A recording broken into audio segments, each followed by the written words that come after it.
Bonjour, je suis Gaël Châtelain-Berry, bienvenue sur mon podcast Happy Work, édition spéciale. Pour cette édition spéciale, j'ai la grande chance de recevoir Carole Beribi, qui est DRH d'une entreprise dont la marque est incroyablement célèbre puisqu'il s'agit d'Obad.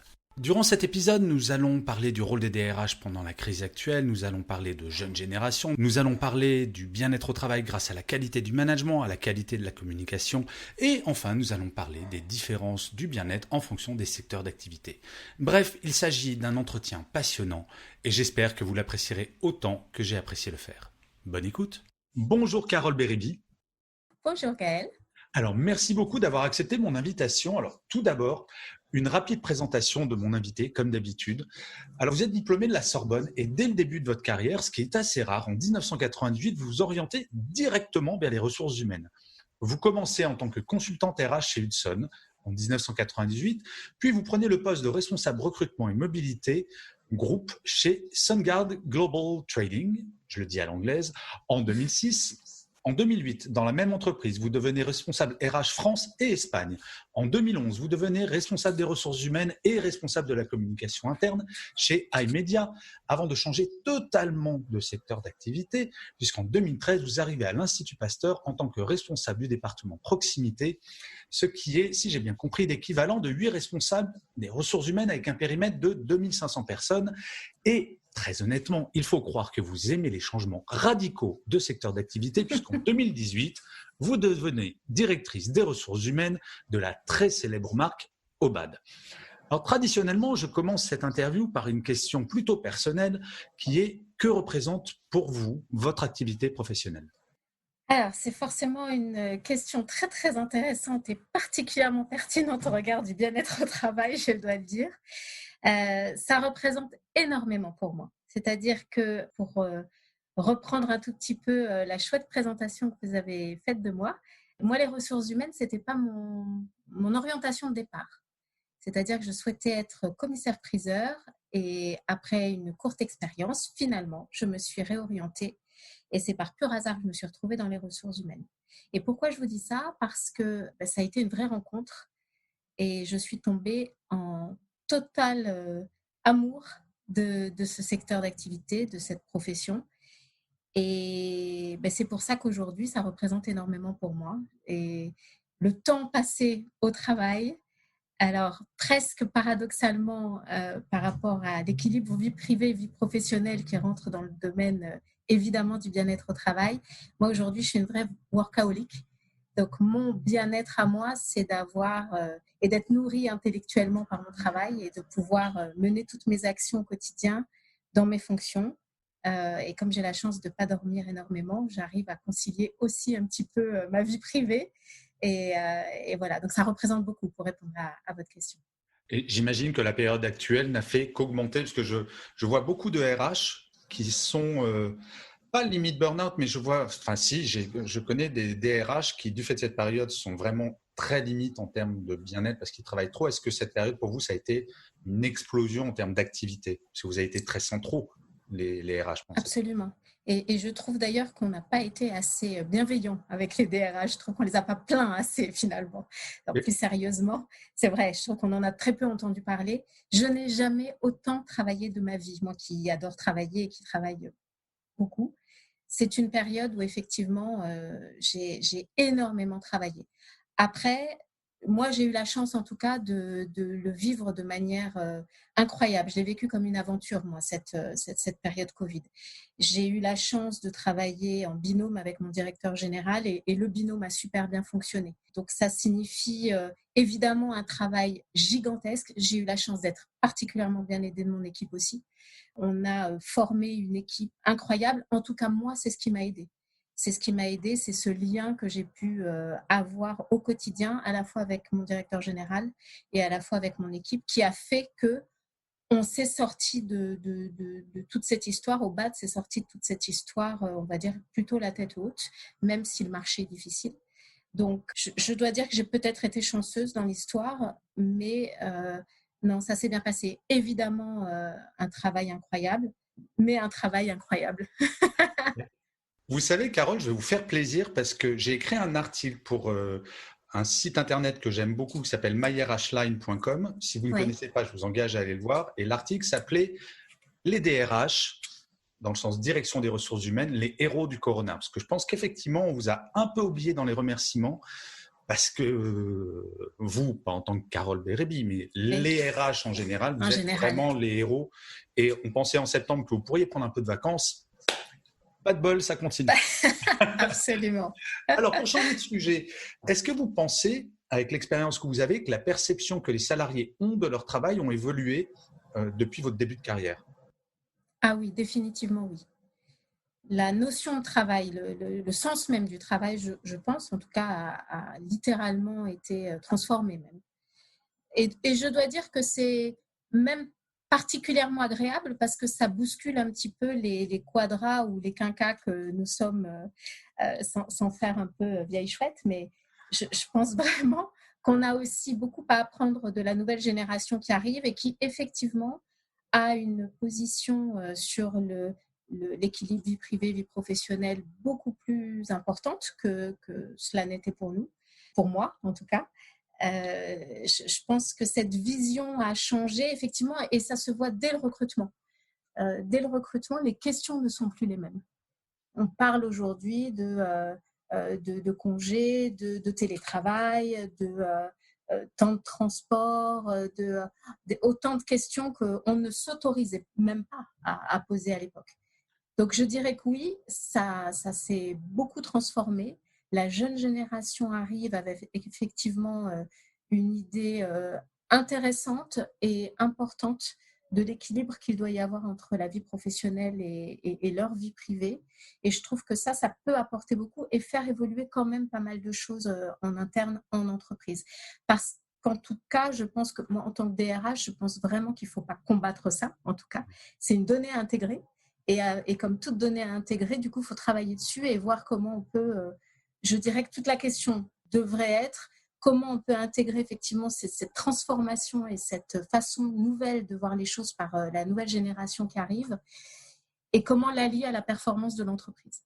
Mais en ça, la période actuelle a été relativement une chance.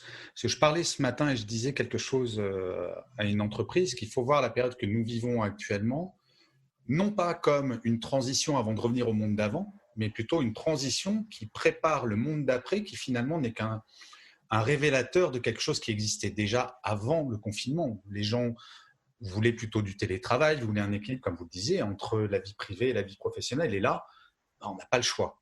Donc ça a été vraiment un accélérateur. Donc C'est vous, vrai. c'est vraiment la démarche dans laquelle vous êtes. Le OBAD d'avant le corona ne ressemblera plus jamais à ça. Probablement non, pour répondre à votre question. En tout cas, on va tout faire pour surfer justement sur ces transformations positives qu'a pu nous apporter la période. Je pense qu'on est beaucoup d'entreprises comme ça à vouloir, on va dire, accélérer un petit peu certains sujets ou projets qu'on hésitait un petit peu à mettre sur la table. Le télétravail en est un bon exemple, mais il y a d'autres sujets également et on va surfer un petit peu sur tout ce que nous a apporté cette période délicate pour pouvoir accélérer les choses et pouvoir les mettre en place. Donc oui, il y aura forcément un avant et un après. Si j'ai bien compris, vous avez travaillé 4 fois plus pendant cette période que d'habitude. Oui. Mais la période actuelle étant quand même très très agitée, comment pour les salariés de BAD, donc je ne pense pas à vous qui travaillez visiblement 25 heures par jour, comment est-ce que vous avez réussi à concilier le bien-être de vos salariés et l'urgence économique? C'est difficile de répondre à cette question parce que très honnêtement, quand on a l'obligation, malheureusement, de mettre au chômage partiel des collaborateurs, je dirais, et n'y voyez aucune malice de DRH derrière cette réponse, les faire revenir au travail motivés et sans inquiétude pour l'avenir ou relativement sans inquiétude pour l'avenir parce que personne n'a de boule de cristal, mais en tout cas, en tant qu'entreprise, de tout faire pour rassurer nos collaborateurs qu'il n'y aura pas de casse après la reprise, je dirais que finalement, c'est presque ça, pour moi, en tout cas aujourd'hui, qu'on pourrait apporter comme, entre guillemets, bien-être au travail. Non, Tout le mais reste serait gadget.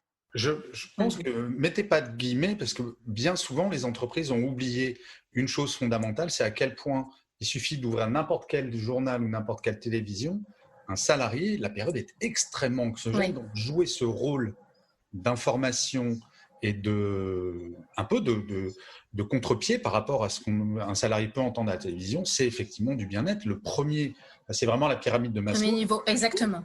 C'est est-ce que j'ai mon boulot demain? Donc votre réponse est très très intéressante. Alors si on parle du bien-être de façon plus générale, est-ce qu'il y a un exemple dont vous êtes fier autour du travail du bien-être chez Obad? Alors, le premier travail, je dirais, dont on est fier chez Obad, c'est avant toute chose, tout le travail qu'on peut faire autour du management. Vous Ouais. allez de plus en plus me plaire sur ce coup-là. C'est-à-dire, comme je vous le disais tout à l'heure, en tout cas, moi, je pars du principe que le bien-être au travail, parce qu'on entend beaucoup de choses sur le bien-être au travail, on a beaucoup on va dire, d'affichage sur le bien-être au travail qui va que sais-je, des massages en entreprise, ça peut aller sur tout un tas d'événements conviviaux que je trouve chouettes de manière générale. Mais je dirais qu'avant toute chose, en tout cas, moi, la première brique de toutes les briques du bien-être au travail, c'est accompagner le management en tant qu'RH pour les aider à faire de la collaboration avec leurs collaborateurs un moment hyper positif, hyper constructif et qui soit développant pour le collaborateur. Donc, je dirais que moi, ma plus grande fierté chez Obad, mais j'avoue que ça a été mon credo dans toutes les entreprises que j'ai pu traverser, c'est de pouvoir aider les managers à se comporter en manager, à faire du feedback, à être plus assertif, à dire évidemment tout ce qu'il faut quand le travail est super bien fait, de la même manière dire les choses quand ça ne va pas et pouvoir aider à se rattraper si c'était le cas, accepter les erreurs de ses collaborateurs, expliquer et construire.